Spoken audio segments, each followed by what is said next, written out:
Bendiciones.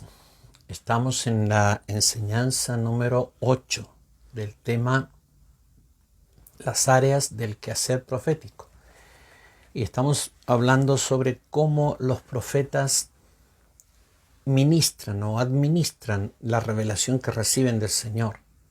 Vimos primeramente que el ministerio profético es fundamentalmente o esencialmente vocal, es con palabras. Pero además hablamos de la expresión profética a través de escritos y dibujos que corresponden a las visiones que las personas ven y las palabras. Todo profeta debiera tener registro de las cosas que Dios le dice, especialmente si son relacionadas con la vida de la iglesia o cosas que son muy importantes para las naciones, para los países y aún incluso profecías personales. Es una buena recomendación que escribas, registres y guardes esas revelaciones con la interpretación que el Señor te da. Vamos a ver un tercer aspecto de la ministración de la revelación, que es la ministración a través de la música y el canto. Todos sabemos de la importancia de la música y el canto en el mundo espiritual, todos lo sabemos. Aún en el cielo hay canciones permanentemente. El universo es musical. Dios hizo el universo, un universo musical, tanto el universo físico como el universo espiritual. Ahora vamos a ver la importancia de la alabanza y la música en la administración de los profetas. En el libro de Segunda de Reyes, en el capítulo 3, versículos 15, el profeta Eliseo está en un momento en que va a traer una palabra profética. Y él dice, traedme un tañedor.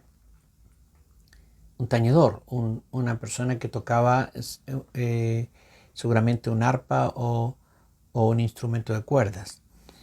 Traedme un tañedor. Y mientras el tañedor tocaba, la mano de Jehová vino sobre Eliseo, quien dijo, así ha dicho Jehová. Y Eliseo trae una palabra profética. Viene la música, el tañedor está haciendo su tarea, se crea un ambiente espiritual y el profeta trae la palabra. Podía haber traído la revelación sin ese clima, sin esa atmósfera espiritual. Pero en ese momento se requería una atmósfera espiritual y el profeta lo entendió. Ahora, Eliseo no siempre ministraba palabra profética con un ambiente, con una atmósfera, con músicos. Como los profetas, muchas veces los profetas, en la Biblia lo vemos regularmente a los profetas profetizar sin músicos, apoyando, haciendo un soporte espiritual o creando una atmósfera espiritual. Pero aquí sí, y se ve que era una práctica de las escuelas proféticas la administración musical, porque nosotros vemos en Primera de Samuel, en el capítulo 10, el día que Saúl es ungido, le dice el profeta Samuel, el momento que lo unge, le dice, te pasarán varias cosas, y le empieza a relatar las cosas, y luego le dice, después de esto llegarás al collado de Dios donde está la guarnición de los filisteos. Y cuando entres allá en la ciudad encontrarás una compañía de profetas que desciende del lugar alto. Y delante de ellos salterio, pandero, flauta y arpa, y ellos profetizando. Mira la conexión.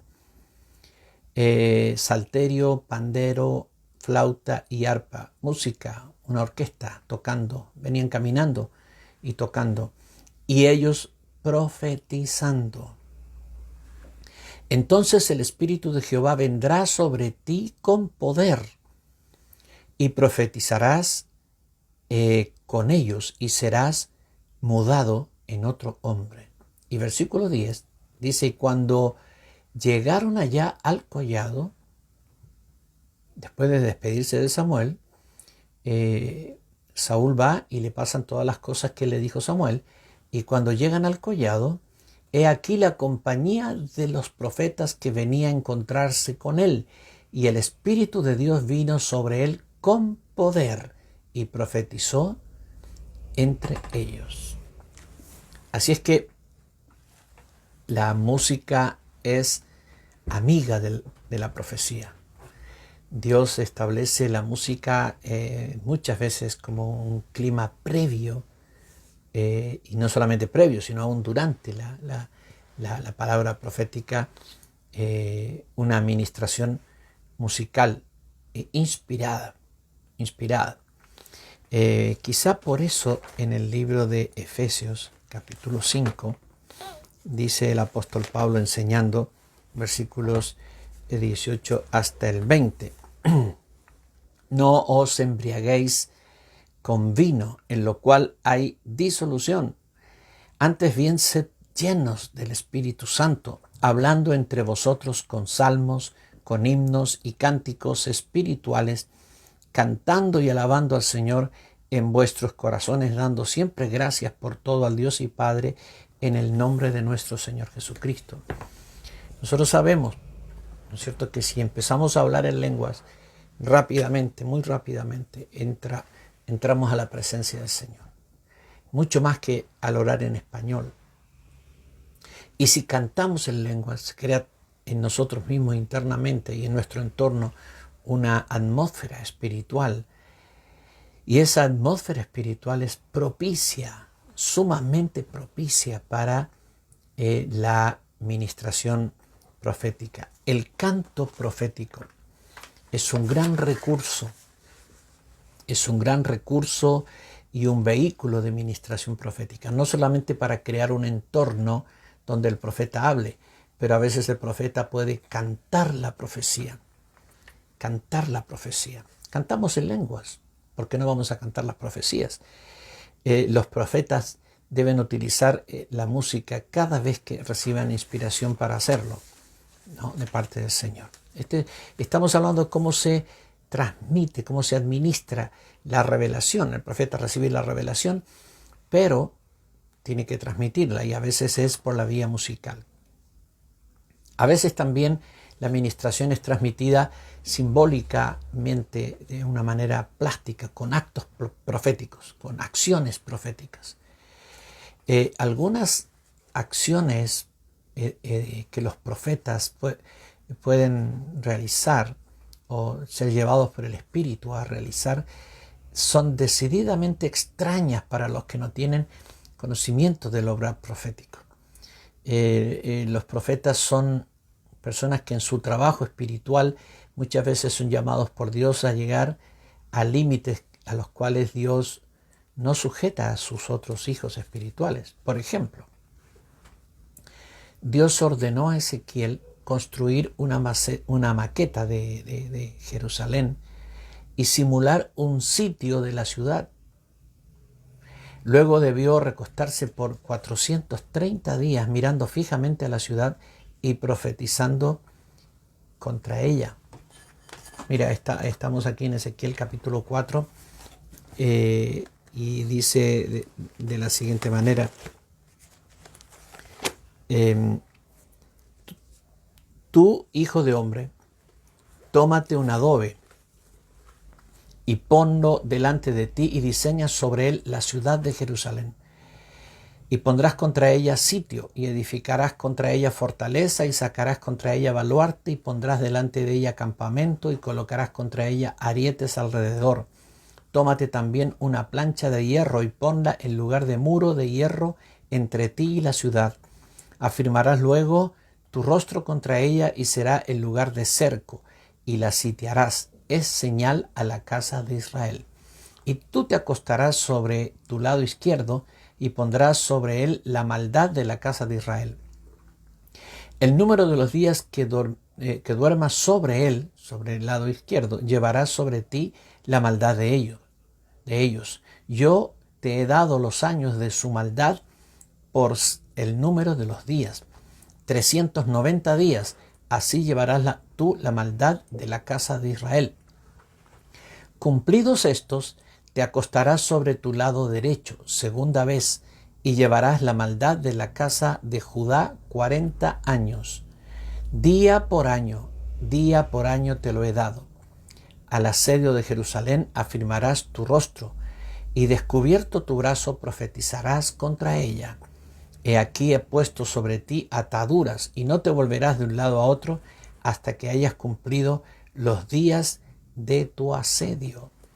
Mira, esto es absurdo para mucha gente hoy día, pero es el dominio de los profetas. Y los profetas son llamados a hacer cosas a veces extrañas y extremas. Y tú no tienes que asombrarte de eso, porque esto es parte de lo que Dios, de la forma en que Dios trabaja. Durante esos días el profeta debía comer.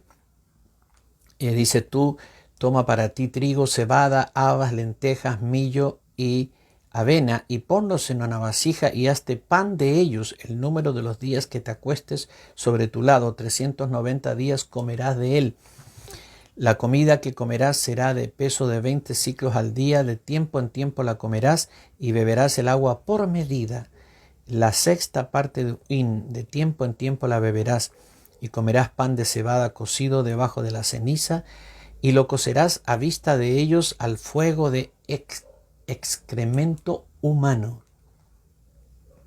Y dijo Jehová, así comerán los hijos de Israel su pan inmundo entre las naciones, a donde los arrojaré yo. Y dije, Señor Jehová, he aquí que mi alma no es inmunda, ni nunca desde mi juventud hasta este tiempo comí cosa mortecina, ni despedazada, ni nunca en mi boca entró carne inmunda. Y me respondió, he aquí te permito usar el estiércol de bueyes en lugar de excremento humano para cocer tu pan. ¿Sí? Bueno, todo esto que él tenía que hacer era simbólico, no era por él, era por la nación.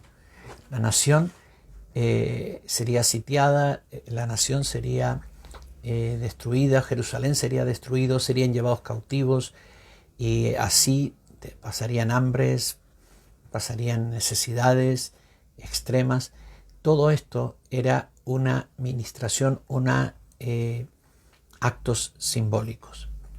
Muchas veces los profetas fueron llevados a hacer cosas muy extremas. Isaías tuvo que andar con las nalgas descubiertas por 3 años y medio.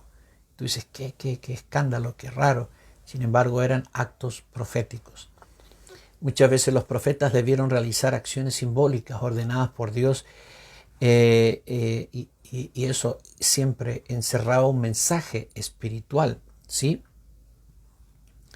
Ezequiel también recibió orden de pasearse por en medio de su pueblo con utensilios de cautiverio, romper la pared de su casa y salir por allí a la calle y luego marchar como si fuese un cautivo. Todo esto era un mensaje profético acerca del próximo cautiverio que sufrirían el príncipe de Israel y su pueblo. Agabo ató en el Nuevo Testamento, ¿sí? Capítulo 21 de los Hechos. Agabo, versículos 10 y 11 lo leemos, dice, permaneciendo allí algunos días, descendió de Judea un profeta llamado Agabo, quien, viniendo a vernos, tomó el cinto de Pablo y atándose los pies y las manos, dijo, esto dice el Espíritu Santo, así atarán los judíos en Jerusalén al varón de quien es este cinto, y le entregarán en manos de los gentiles. Mensajes que vienen a través de acciones proféticas. Los profetas de oficio están familiarizados con actos proféticos que Dios les ordena realizar. Muchas veces no son publicados a la iglesia porque no lo entenderían, ¿sí? Y son tarea de los profetas principalmente. Muchas cosas que los profetas hacen, nadie más las sabe, solamente Dios y los profetas, porque Dios así lo quiere, y también por prudencia, por las malas interpretaciones que podían suceder en estos actos proféticos que son tan extraños, pero que son necesarios en el plan del Señor. Amén.